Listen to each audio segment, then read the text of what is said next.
Hello students, I Rahul welcome you to my YouTube channel Technotech विद्या।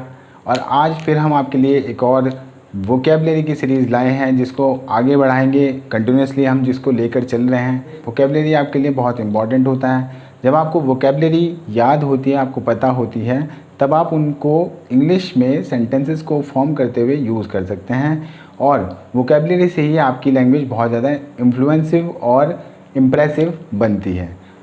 तो आपके लिए vocabulary बहुत इंपॉर्टेंट हो जाती है।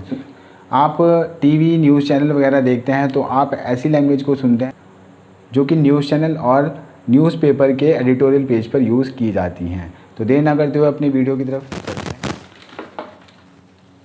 अपने पहले वर्ड की तरफ चलते हैं। पहला वर्ड है हमारे पास क्षमा याचना। क्षमा याचना और दलील। दलील जैसे वर्ड जो होते हैं कोर्ट में यूज़ किए जाते हैं। कोर्ट में सफाई दी जाती है या फिर क्षमा याचना की जाती है, तो इसे ही कहा जाता है इंग्लिश में, कोर्ट वाली टर्म में कहा जाता है प्ली।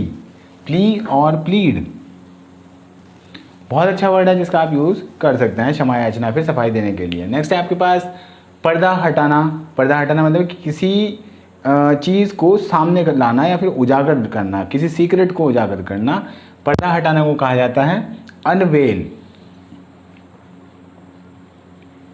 बहुत अच्छे अच्छे वर्ड हैं जो कि बहुत चुन चुन कर आपके सामने लाए गए हैं, तो इनको ध्यान से देखते रहिएगा ताकि आप हर एक वर्ड को समझ पाएँ। नेक्स्ट है आपके पास आकस्मिक घटना या फिर खतरा। आकस्मिक घटना या खतरा होता है हमारे पास प्रकृति से या फिर नेचर से। प्रकृति और नेचर से जब कोई अचानक से ऐसी घटना आ जाती है जिससे बहुत ज़्यादा नुकसान हो जाता है तो इसे आकस्मिक घटना कहा जाता है। इसको कहा जाता है इंग्लिश में हैज़ार्ड।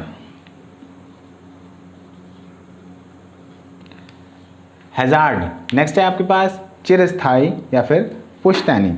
चिरस्थायी या फिर पुश्तैनी जो वर्ड है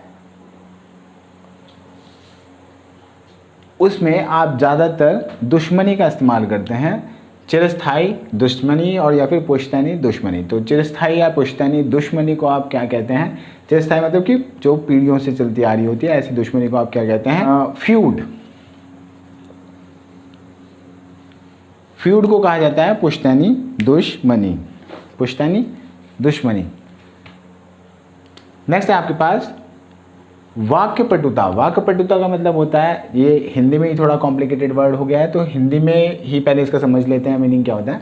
जो बहुत अच्छा भाषण दे सकता हो या फिर भाषा में उसका ज्ञान बहुत अच्छा होता है, यानी कि जो सामने वाले को बहुत सारी बातें बता सकता हो कंटिन्यूसली, बिना रुके किसी भी तरीके से चीज़ों को बताते जाता है, वो कहलाता है वाक्पटुक। और इसको इंग्लिश में कहा जाता है एलोक्वेंस। और जो जिसमें एलोक्वेंस की क्वालिटी होती है वो कहलाता है एलोक्वेंट। तो एलोक्वेंस हमारे पास होता है वाक्य पटुता, एलोक्वेंस।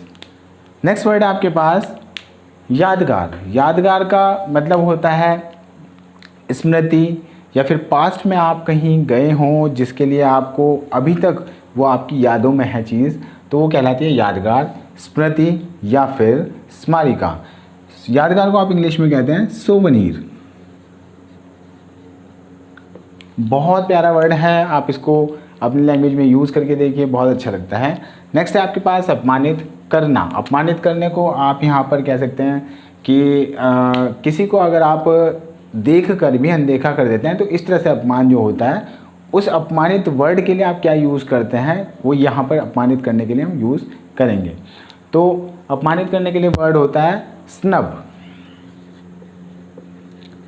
स्नब का एक दूसरा मीनिंग भी यहाँ पर निकल कर आता है। स्नब का मतलब होता है चपटा या फिर पिचका हुआ, जो कि आपको पहले भी हमने बताया है। नेक्स्ट है आपके पास खानदान या फिर कुल। खानदान या कुल से आप एक्वेंटेड होंगे। खानदान और कुल आपने वर्ड सुने भी होंगे। खानदान और कुल को आप इंग्लिश में कहते हैं क्लेन।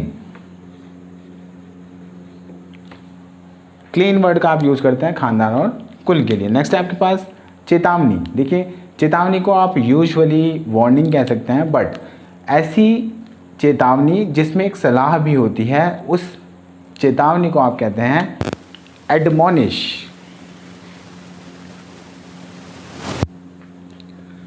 जब आप किसी को पहली सलाह देते हैं और ये बताते हैं कि आप दोबारा ऐसा ना करें, तो ऐसी सलाह चेतावनी के रूप में ही होती है, उसको कहा जाता है एडमोनिश। एडमोनिश। नेक्स्ट है आपके पास शराब पीना।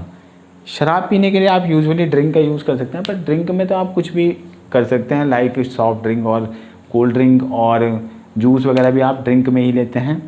तो यहाँ पर शराब पीने के लिए स्पेशल जो वर्ड यूज़ होता है वो दैट इज़ कॉल्ड बूज़। इसको आपको सेंटेंस में भी यूज़ करके पहले आपको बताया जा चुका है। नेक्स्ट है आपके पास सिगरेट पीना। सिगरेट पीने के लिए आप यूज़ करते हैं फैग।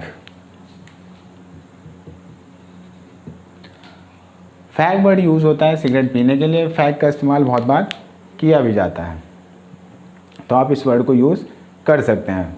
नेक्स्ट है आपके पास झरना, छोटा झरना। छोटे झरने को इंग्लिश में कहा जाता है कैस्केड।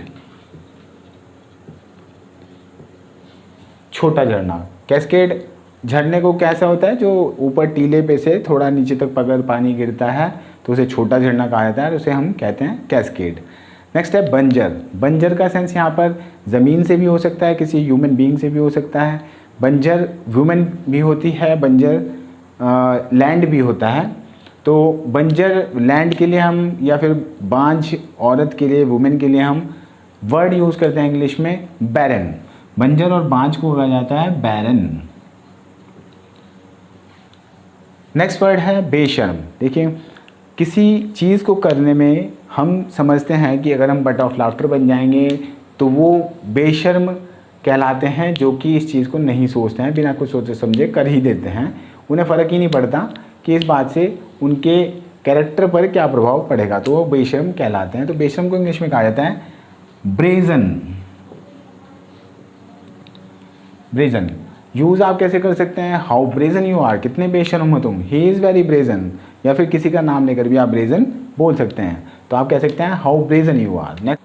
नेक्स्ट आपके पास वर्ड जो आता है वो है सहन करना। सहन करने को आप कैसे कर सकते हैं, जैसे कि अगर आपको कोई चढ़ाने की कोशिश कर रहा है, आपको टीज़ कर रहा है, फिर भी आप उससे स्कफलिंग नहीं करते, अल्टरकेशन नहीं करते, तो आप उससे सहन कर रहे होते हैं, यानी कि आप उसको झेल रहे होते हैं। तो झेलने को, सहन करने को कहा जाता है एंड्योर। एंड्योर कहलाता है सहन करना। नेक्स्ट आपके पास आशीर्वाद देना। जब आप बहुत खुश होते हैं, किसी ने आपके लिए कुछ किया होता है, तो आप उसे दिल से दुआएं देते हैं, दैट इज़ कॉल्ड आशीर्वाद देना। इसे इंग्लिश में ब्लेसिंग भी कहते हैं। ब्लेसिंग का सिनोनिम जो हमें यूज़ करना है दैट इज़ बेनेडिक्शन। बेनेडिक्शन को कहा जाता है आशीर्वाद और ब्लेसिंग। नेक्स्ट है आपके पास श्राप देना। जैसे कि बेनेडिक्शन हमारे पास होता है आशीर्वाद देना, इसका जो एंटोनिम होता है वो होता है श्राप देना। श्राप देने को इंग्लिश में कहा जाता है मालेडिक्शन। मालेडिक्शन मतलब जब आप किसी को दुखी हृदय से, जिसने आपके लिए कुछ बुरा किया हो, आप उसे भी बद्दुआएं देते हैं, तो दैट इज़ कॉल्ड मालेडिक्शन। नेक्स्ट है आपके पास लड़ाकू। लड़ाकू ऐसे लोग होते हैं जो शॉर्ट टेम्पर होते हैं। अगर आपने उनसे कुछ कहा तो वो एकदम से आपको मारने पीटने के लिए तैयार हो जाते हैं, मारने मिटने के लिए भी तैयार हो जाते हैं। तो ऐसे लड़ाकू लोग कहलाते हैं। लड़ाकू को इंग्लिश में कहा जाता है बेलिकॉस।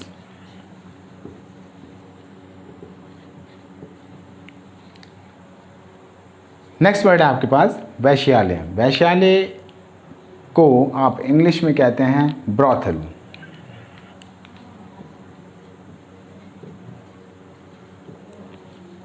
ब्रॉथल वर्ड वैश्यालय के लिए यूज़ किया जाता है। नेक्स्ट है शारीरिक दंड। शारीरिक दंड हमारे पास जो वर्ड है, इस वर्ड के लिए इंग्लिश में जो वर्ड यूज़ किया जाता है दैट इज़ कॉर्पोरल पनिशमेंट।